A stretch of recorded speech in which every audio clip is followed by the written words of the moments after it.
Hey there, hey. Hi, it's Erin from the Witch of Saturn, And it's Jay from Iridescent Tarot. and we are here for our Two of Moms episode, our Deck Connectors Club. This is week 4, and we have been working with Folkloric Forest this week. Yes. Can I just gush about this deck for a little bit? Yes, please do. Okay.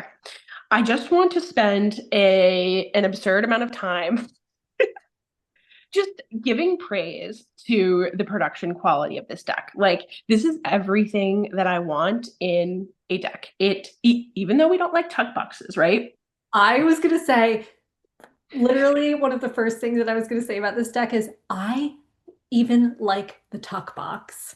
Right. It feels cool, like it's got the linen texture. Yeah. And something that I will never get over is how ingenious and cute this little seal that Lennox put Oh, on yeah. the box so that even when you open it, it doesn't get ripped. That just makes my perfectionistic heart so happy.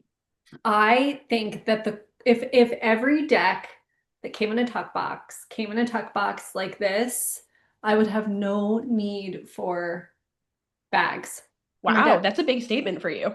I love this tuck. I'm not even going to bag this deck. I don't think. I think I'm going to keep it in the tuck box. I think that it's like the perfect combination of it's so compact, but it's functional and it looks nice. You can tell exactly what it is. If all of my decks lined up on a shelf like this, it would just be so harmonious. And I know that she said she's going to keep the style of like pretty much everything the same for the 4 or 5 in the collection. And I'm really excited about that because I think they're going to look so nice and neat all lined up in a row. And there's something about the like what they did with the inside where like the flap down there is I don't it, you know, at the tuck box where like you take the cards out and then you go to put them back in and they're not going back in or they're not going Yeah. back in easily. Like this does not do that. Well, it did it for me once, but It doesn't I put cannot as lie. much as other decks, I feel It doesn't last, but it did do it for me like. once. Okay. I cannot lie. I cannot tell a lie. I can tell by your silence. Like, But but I agree. Like overall, this is a high quality tuck box that I'm totally on board with. And I don't think that it needs to be bagged, replaced, anything. And one other thing that really makes my heart happy is anytime that there's gold detailing, like it's just so thoughtfully prepared. I just love everything. And even with the deck, it's like the best card stock. I think it's at least top 2 or 3 that I've ever handled. How about you? agreed. Love it. It's like this matte linen. Yeah. The cards are thin but super sturdy. They have like this heft to them. They feel so nice when you're overhanding. Like as you're throwing it into your hand, they just feel heavy, Mhm. but they're thin. They've got a good weight to them, but they're Yes. still thin and flexible. Yes, it's perfection. It's got the gold detailing on the border and the titles, and then sometimes you have the image coming outside of the border. I just Mhm. love that.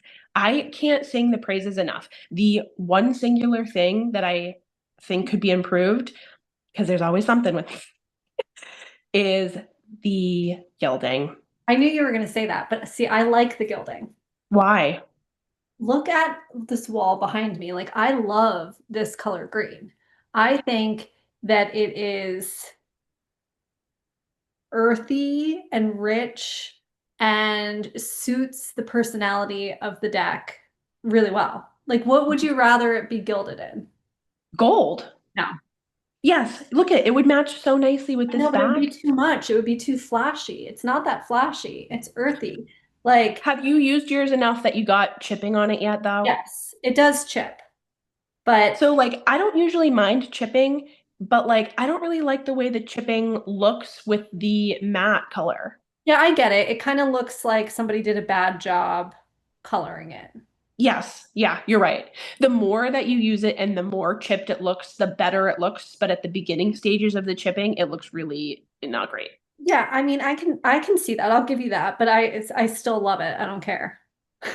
I love the deck enough that I let this pass. The only thing is, when Lennox talked about creating this set, I think that the idea was that you could pull your favorite cards from each one. So, like, let's say you loved a couple cards from the forest deck, and then you loved a couple cards from the waters deck. You could amalgamate them and make your own unique deck. And if they all just had gold gilding, that would make me happier than having these individual color edges because the Hmm. backs are going to be different. So, like, it's just going to look more of a mishmash, in my opinion. Hmm. I, Anyways, yeah, I don't know. I'm still all about it. I like that it's green. It's a vibe I enjoy. it's a vibe. It's my bog witch, It is. swamp Yes. type of thing. I, Yes. Yeah. I'm totally into it. The other thing I really like with the gold is the little symbols up at the top Yeah. of the card that show you what you're working with. The cups, the wands, the little stars for the pentacles, right? Like Yeah. I think that that's just so cute. Yeah. It's a nice little touch. It's like you can just tell that everything was a very thoughtfully done. There's nothing in here that's like thrown together. And it's the artistry of Lennox. And I appreciate it so, so much. It is highly curated. Yes. Yeah. It's Listen, it's brilliant. I It's mean, brilliant. I don't even know where to start with this because I just feel like I instantly fell in love with this deck. I I can't I can't even describe it. I feel like this deck is just like it might be my top two deck. Like Wow. I love it. I love it so much. I feel like it just has such a beautiful like message in it. One of the things, so I compared this, and I'm not the first one. Um, you told me, I think Krista from Krista Chronicles had said this too, like if you can't get your hands on Majestic Earth, this is the next best thing. And I Listen, yes. completely agree with that because I think that it reads very similarly to Majestic. I spent some time thinking about why that was true. And the conclusion that I came to is that when you look at folkloric, you're getting a zoomed in view of what's happening in Majestic. Mm, So you're looking at two of water. If this figure turns around, you've got the elder there sitting on the boat. yeah, look at that. It's just like a little bit more zoomed in, but it's the same vibe. And that's why we love this. Yes. Yeah, I really agree. It is. You feel me? I do. I do. I think that's a very astute observation that you made. I'm so glad you spent time thinking about that. Yeah, because I'm like, I do love them both. Different personalities, but they're in the same family. And I was like, well, how can that be? And it's because they share the same world. It's just a different aperture, zoomed in or zoomed out. Yeah. Yeah, I love that. Yeah. I absolutely love that. I think it's on point. And so just reading with this deck was just a very like immediate click. I'm just like, oh, I love this. And then you know what else is a similarity to me with Majestic Earth and Folkloric Forest is the guidebook because Oh yeah. Hmm. I think that the guidebook for folkloric is fantastic. It's very, like you said, it's similar in the way that it gives you a succinct message, but it's so poignant. You're like, oh yeah, this is all I need. I only need these three little Yes. paragraphs to glean so much value from my reading. Yeah, and I love the way that she kind of broke down those three paragraphs into it like each has its own kind of function. Yes. I haven't formulated this completely in my brain yet, but it seems to me like the first one kind of describes the artwork, right? Yep. And then the second one really takes you deeper into the artwork and the meaning of the tarot card, right? Yes. And then the third is like a little bit more of an advice type of perspective. Do I you, think that the last one is kind of how or she like ties this it, how it's tied into the sword? folklore. Okay, you're right. See, I told you I knew something was going to misfire there. No, but you're spot on with the first two. I hadn't kind of parsed that out, like the differences between the two, but now that you say it, I'm like yes and yes.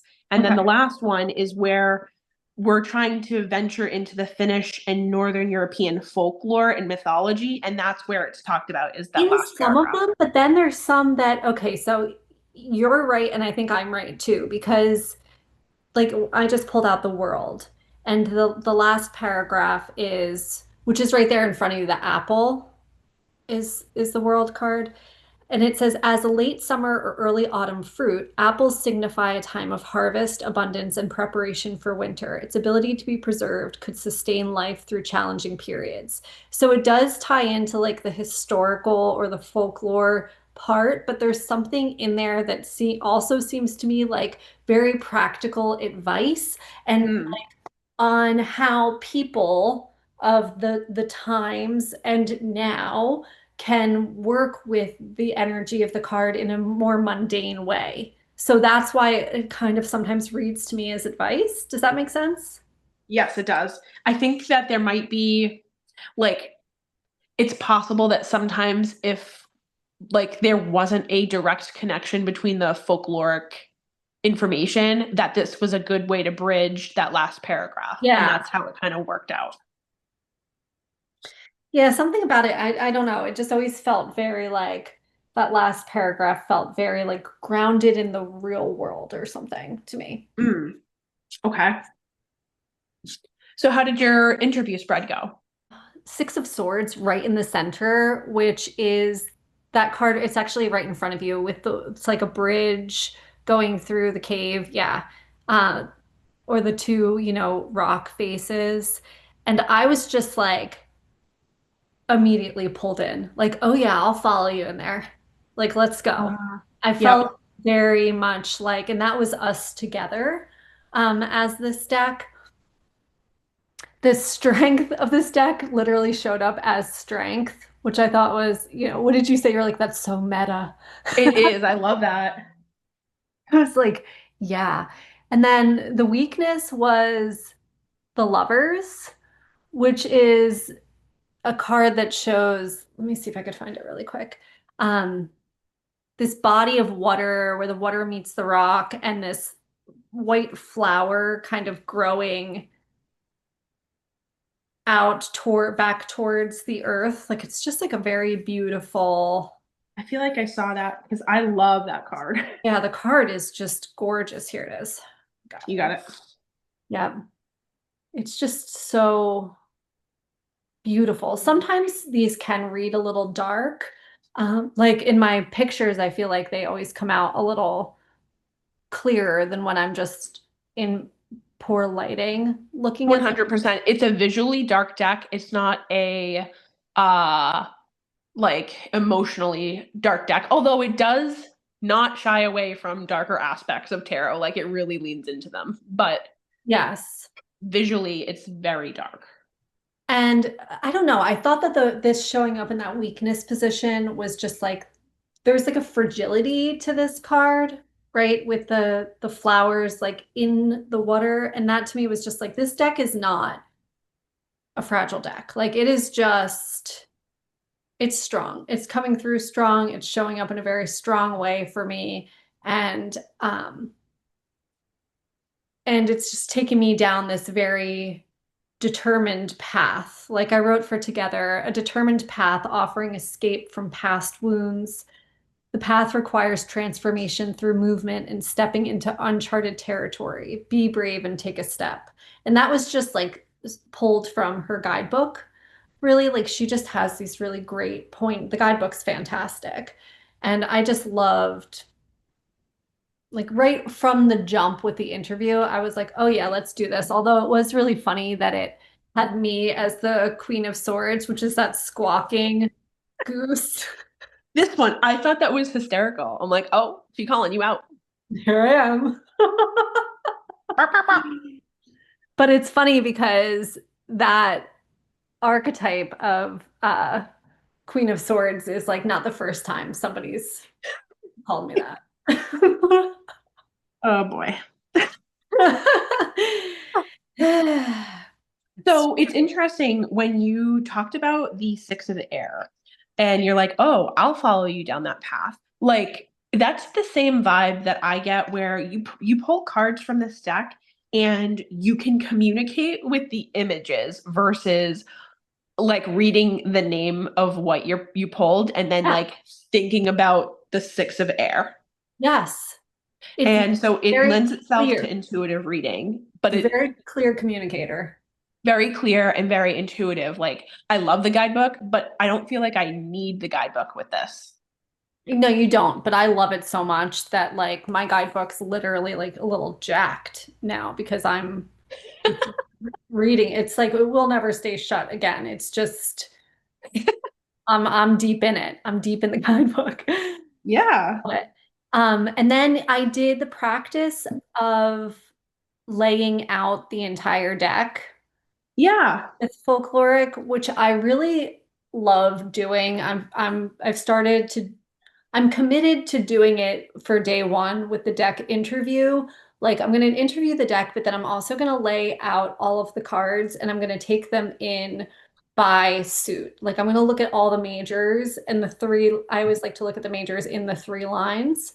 And then all of the aces, I mean the wands, the pentacles, the cups, so that I can take in the story of the deck as like a collective whole rather than the cards individually. Like one of my favorite practices when you get a deck is just flipping through it, right? Like looking at a card at a time in order and seeing what I like, what I don't. And I think that there's just so much more that you can gain from laying out the whole deck and seeing the story of each suit. And that's what really made me understand what I didn't like about Oak, Ash, and Thorn when I did that. Yeah. I was like, oh, it's these two particular suits that I'm not Yeah. down with. Yeah. And I especially there was a post that Lennox Reese put up of the Cups suit of Folkloric Waters, the deck that she's working on. And it was from the Ace of Cups to the Two of Cups. And I was like, whoa, there is Mm. a story here between these two cards. Like, not Yeah. only do I think that Lennox is a master curator, but she's thinking even deeper than each card. It's the full story. So I Yes. think to really understand this deck in particular on a deeper way, you have to take it in as a whole as well as individuals. Does that make sense? Yes. That totally makes sense. And I think that um it's clear when you lay them out the way that you did. And you can go to my Instagram to see that because I did post pictures of them that way. And the only thing I would say is that the only part of this deck I didn't find super intuitive are the courts. Like for that, I really did want to turn to the guidebook and be like, okay, like why is this squawking goose the Queen of Swords? Like Yeah. Yep.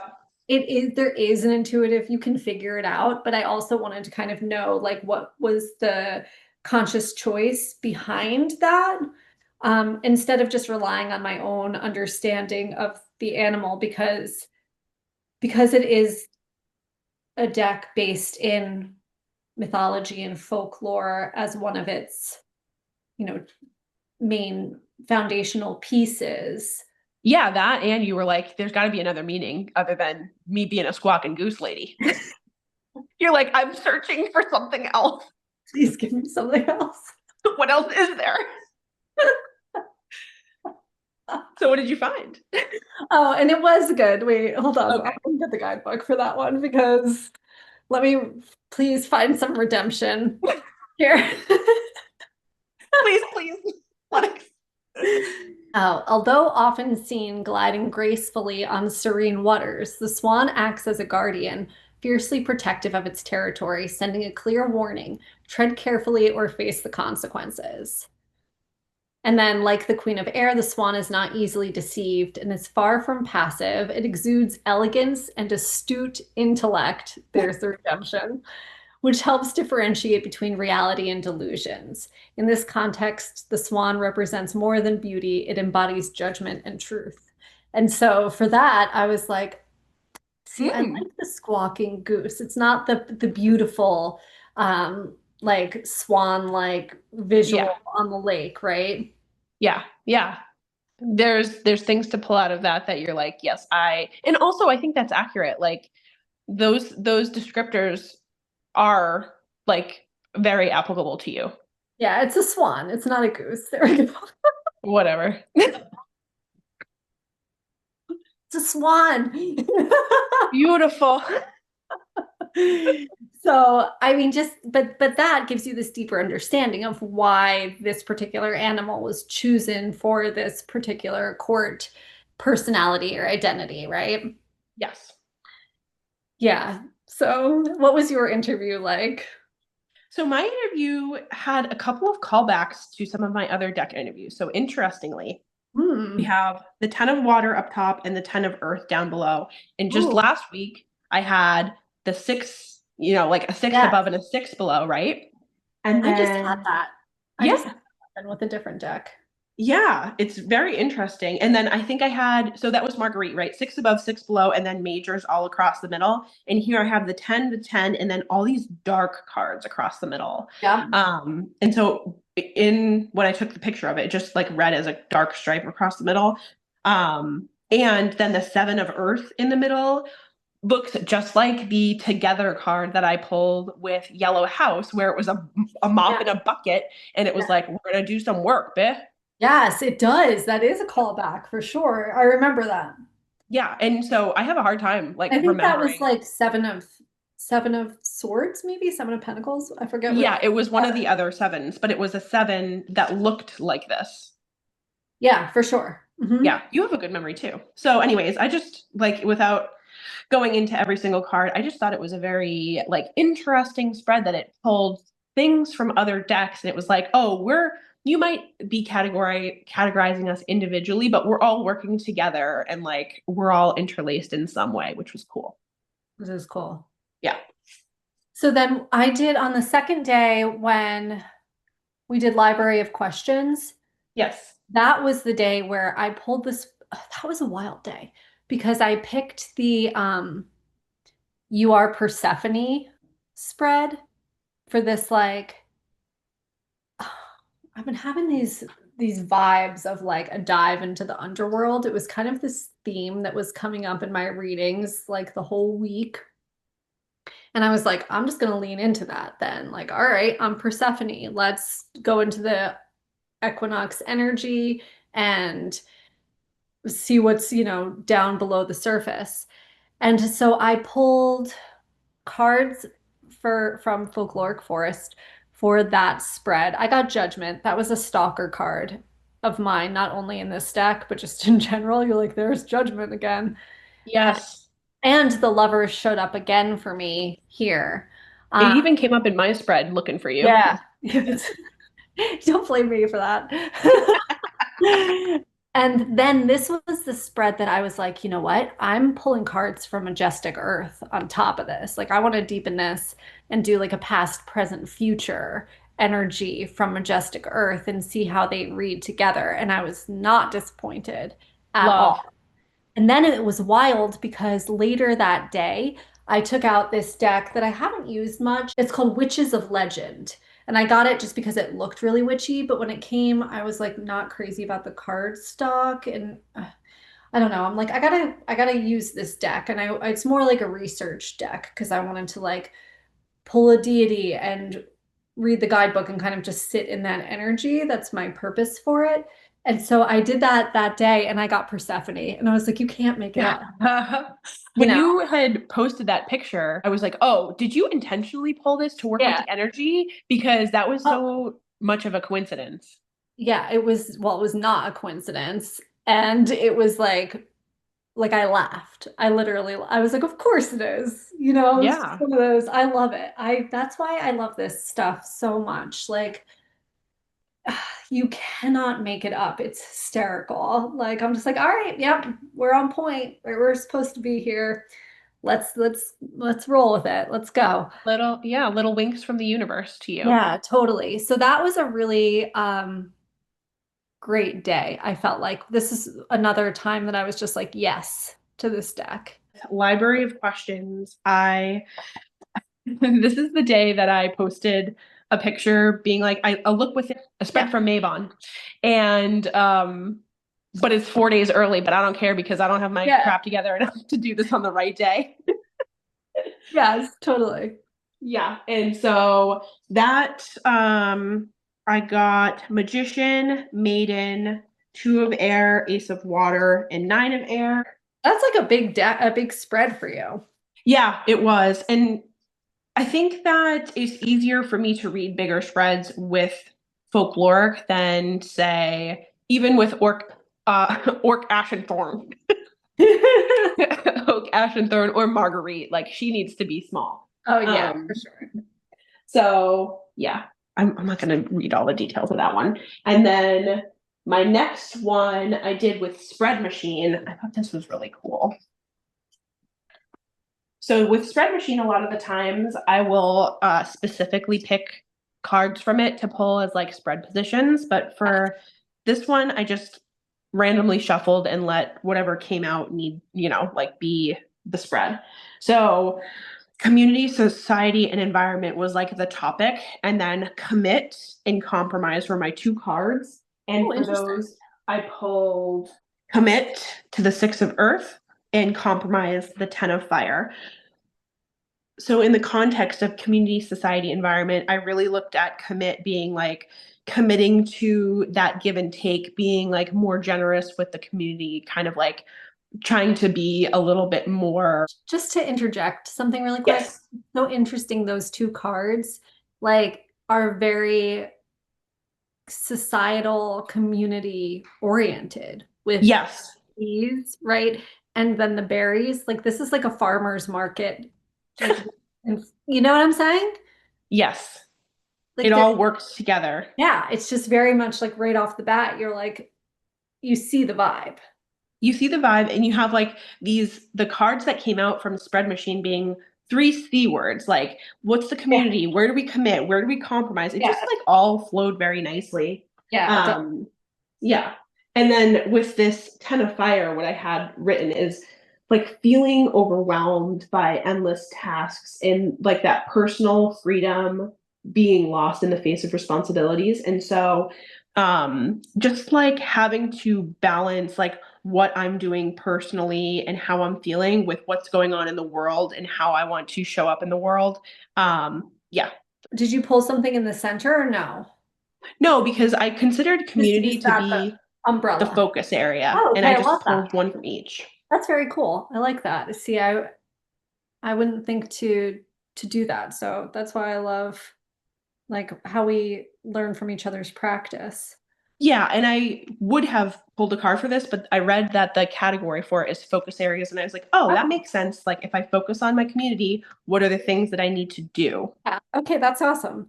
Yeah. Um, on my next Oracle day, I chose to pair with this new to me deck called Story Through Stone. We love her. We love her. Well, we learned about her through Moonflower Moments, made me buy it. This is one of those. Yeah.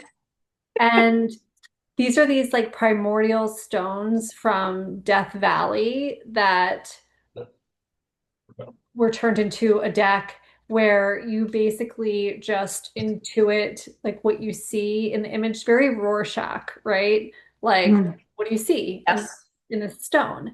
And I thought that it would lend well to the vibe of Folkloric Forest.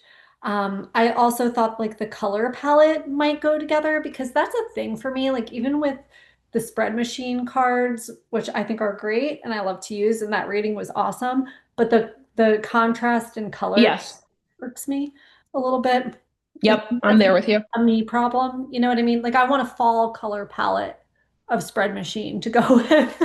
You know what? So there actually kind You of have is, the and now that you're expansion saying that, I should have done that because it's the spread machine, expansion pack. which the expansion. There's two of them, but one of them is One more of them like is, greens and oranges. yes, Ah, is crud, fall. Next time you'll have missed to. opportunity. But so I thought that this was really fascinating the way that these showed up, and I just did my like 3 by 3 as above, so below to see what would, how things would mirror. And it was really cool the way that they did, like here. So the first card that I pulled was Knight of Water with Okay, this dappled horse, and then this stone I'm card, looking.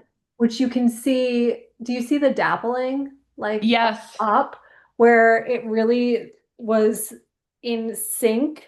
And this was one of the cards, one of the stone cards where an instant image did not come to mind, where I was like, is this a person? Is this an egg? Like I saw what's egg. I saw egg.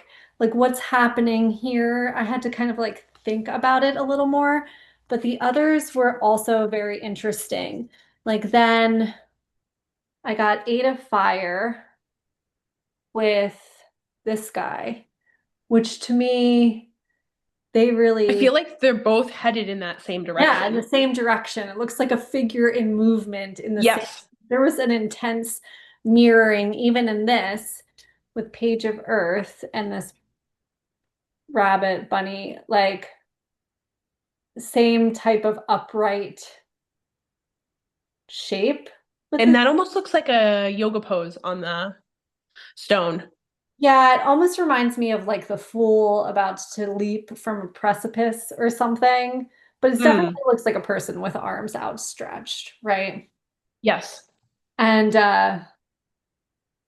I thought that that still elicited the same energy as this rabbit sitting upright, right? With its ears up in the air. It just felt very like aligned to me. And then I had Six of Air show up again.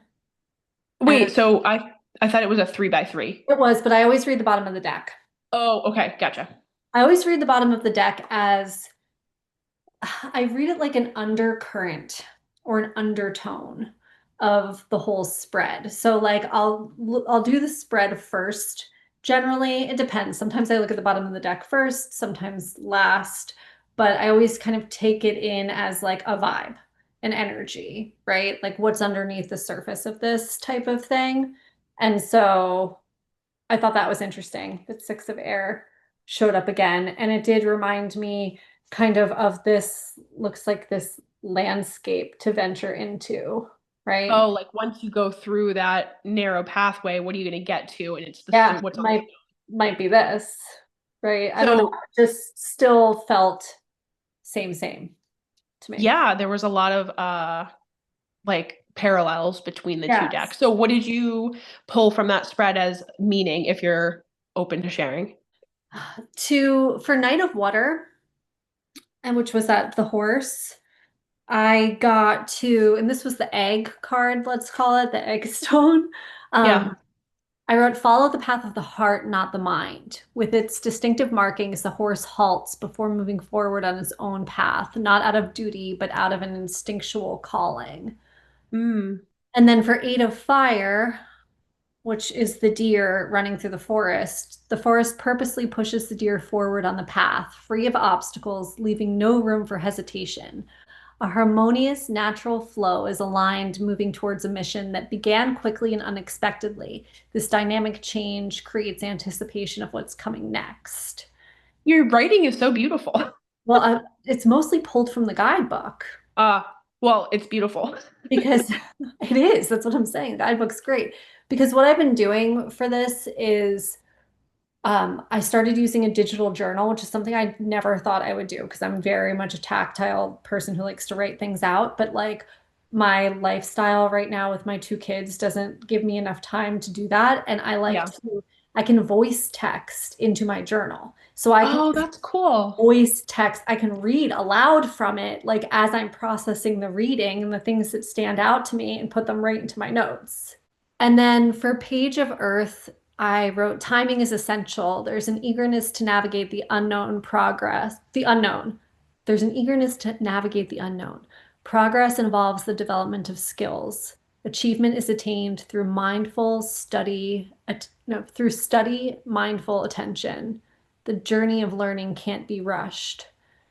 So to me, this reading was very much about like moving through the world, like very heart-centered, following my instinctual calling, knowing that I'm like on this path in the flow that's moving quickly, but also that like let things unfold in their own time. Mm. And then the bottom of the deck being six of air was just that, again, that like follow the path. Yeah, That's like yeah, a big vibe for me right now. It's like, I don't know where all of this is leading. I don't know. I'm following my passion and I'm not going to worry about like how it's going to play out. I'm just yeah. in the flow. And I felt like this spread really communicated that for me. That I think that your combination of pulling what's from the guidebook, using your own intuition, especially with those stones, and then putting it all together into that journal is such a beautiful practice and like adds to your, I don't know, it just, I feel like it really flushes out a reading. Oh, thank you. I feel like it really works well. I just don't always remember to do it. Well, this is two of mom's tarot, so we can't be expected to be perfect here. Oh my gosh, yeah, it's really that's a practice in and of itself, right? But I do I when I make the time to do this way and really sit with the reading and dive deeper into it and make notes about it, it really does help me to see the message in a clearer way. Mm-hmm. It helps me to understand the reading even more than the first intuitive, like the first time I took it in. Mm-hmm.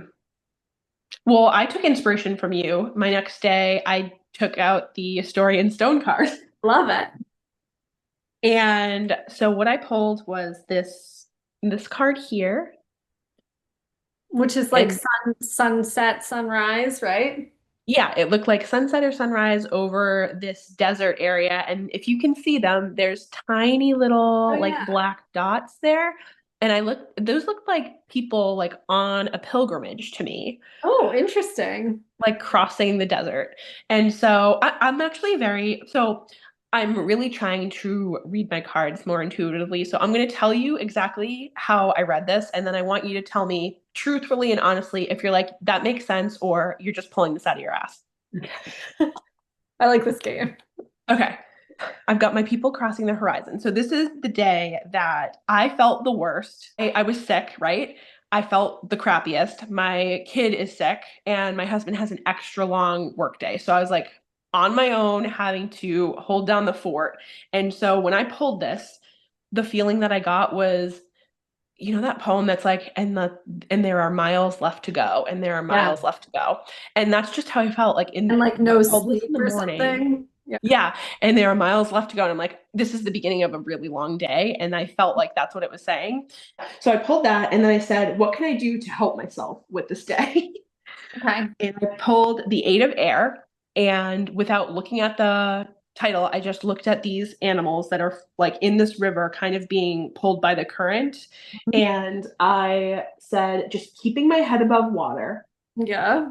not succumbing to like how I think that this day is going to be so hard and so terrible. Yeah. And then I asked for a message of encouragement from the universe, and I pulled the Two of Earth.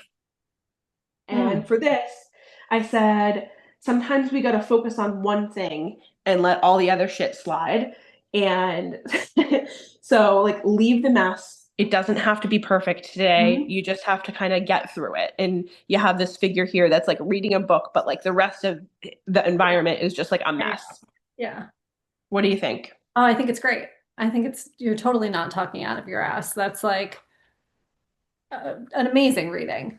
And Okay. you know what's very interesting to me is that one of the teachings of Two of Pentacles, this Two of Earth, that always really stuck out for me came from one of my first tarot teachers, Lindsay Mack, where she would say, you only have two hands. right? Mm. Like the juggling of the Two of Pentacles, and it's like literally like look at what's in your hands. Is it what you need to be holding right now? Is there something you need to put down so that you can pick something up in its place? Like that to me is just very much a card of motherhood where like Uh, there's only two hands. Like you can only do so much, and what's your priority? What needs to be the focus? And in this case, it's like you've got to keep your head up and get through the day and just focus on like taking care of yourself, taking care of your child. And like you said, I think that this card in particular, this was one I'm glad we're talking about because when I first pulled it, I was like, oh, this is a really interesting depiction of Two of Pentacles. mhm. I went right to the guidebook because I was like, what is going on here? It was also one that I found a little hard to see. And so I was like, what is this? And I really like this descript. I feel like this image, this piece of art that was chosen for this card really accurately depicts that understanding that I've always had of Two of Pentacles as like what's in your hands. Uh-huh. Because it is Yep. just like he's focused on this book that's in his hands while everything else gets pushed to the side. And I think Hmm. just a really brilliant way to show that facet of this card. And the fact that it showed up for you in connection to motherhood is just so Mm. on point for me because I think about that with this card a lot. Well, I'm glad that I showed it and described it then because truthfully, and I will cut this part out too, but I was like getting in my head a little bit about reading intuitively. It's easy to think that, like, oh my gosh, I'm reading this wrong. Like, there's no wrong way to read it, you know? Like, you could be like, this is what this means to me. And I could be like, those aren't the definitions of the cards at all. But, like, that's the message that came through for you. So, Right. that's the message that came through for you. Like, there's just, I think the practice of tarot is one of the biggest hurdles of it is that trust and confidence in your own ability, you know? Yeah. It grapples with the perfectionism, right? Yeah. Because Oh, yeah. you like I think that I want to go to the guidebook to like make sure do double check my answers to make sure that they're right. Yeah, exactly. I totally get it. I totally completely understand that on such a deep level. And it's Yeah. like the work is to really trust yourself as a Yeah. reader. You're fantastic. Like, Thank you. I Thanks. really, Because yeah, I was like, oh, maybe I should just stick to the guidebook if like my yeah. moving on. Okay.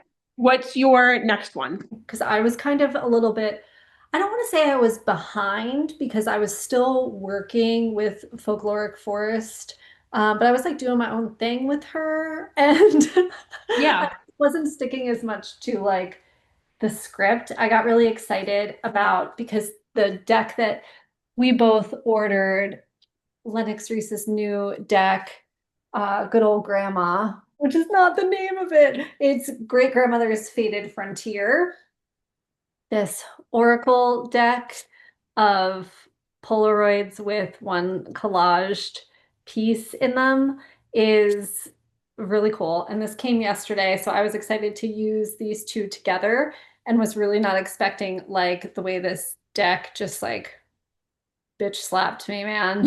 I was like, you seem so unassuming with your Polaroid pictures. And yet, no, it was pretty intense. And it's funny because on Instagram, Lennox had said like that her grandmother was like a tough lady.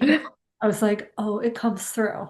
Um, Have you ever seen the stupid tortilla challenge of people where they like smack each other in the or face the with a tortilla? tortillas, like that, I'm way too Capricorn to ever be like, think that's funny or be into it. I'm just like, what are you doing with your life? But that is So what it felt like. I feel like there's the card, one of the cards that you pulled is the mild disguise, which has like a grilled cheese across her Yes, face. And I felt like it was the universe taking like a grilled cheese and slapping you in the face with it. it did feel like I got a grilled cheese in the face. Yeah, that's the vibe I got. Whew, it was intense. I was like, oh my gosh, I was not anticipating that. So that was yesterday. And then I didn't get to 365 Dow until this morning. And I used it the same way I've been using it, which I go by the day in the back that's associated, which I find to be its own oracle, which I love. So I was like, because with Oak, Ash, and Thorn, when I was not connecting with that deck, and I got the page that I got was about reverence, I just knew right away like how connected this book was to my process. So I was excited to see what was going to come up for this deck that I'm so connected to. And it was appreciation. And Ah, I loved it so much. I just did a past, present, future about what I'm grateful for. And it was a really beautiful reading and very accurate and just, I don't want to say like, it was way more gentler than using the deck with good old grandma. you But needed it was a welcome reprieve from it your was. slap. It was from the grandma bitch slap. And Yeah, I thought it was a really nice way to end out the week with folkloric. good. It was a little salve for the wound. It was. It definitely was. And I'm just like very grateful for this deck. So it just tied in very nicely. Nice. Tell me about yours. So I pulled for the 365. My little article here was on stretching, and I pulled an oracle card from When Olga Speaks, asking where do I need to become more flexible, and I Mm, pulled avoidance. wow. And this is a card that you and I had specifically talked about the night before, and then when it Yes. popped out, I was like, "Oh, nice to see you again." Oh, of course. There you are. Yeah, that's totally. When you posted your picture of this, I was like, wait, Yep. who came first? You clocked that quick. And then I pulled the Fool and the Page of Air, but I won't get into all the details. But that page of air came up for me too in the grandma reading. Yes, yeah, I know. Another synchronicity. Freaking squirrels, man. I listen, I knew that you were thinking that. I knew that was going through your head. Go away. You're like, I thought I got rid of you with Oak, Ash, and Thorn. Done with these squirrels. So let's talk a little bit about the month ahead because Oh, we finished our first month of Deck Connectors Club, and I think that we've at least both been really enjoying the process and we want to continue on again. correct. So we're going to start week 1 of October with Ethereal Visions. I'm interested to work with this deck. What's wrong with it? Nothing's wrong with it. I have both versions. So I have the mass market one that you have, and then I have the indie Luna version. Okay. And I have read with it a little bit. It's I liked it more than I thought I was going to read with. So I'm like interested to see kind of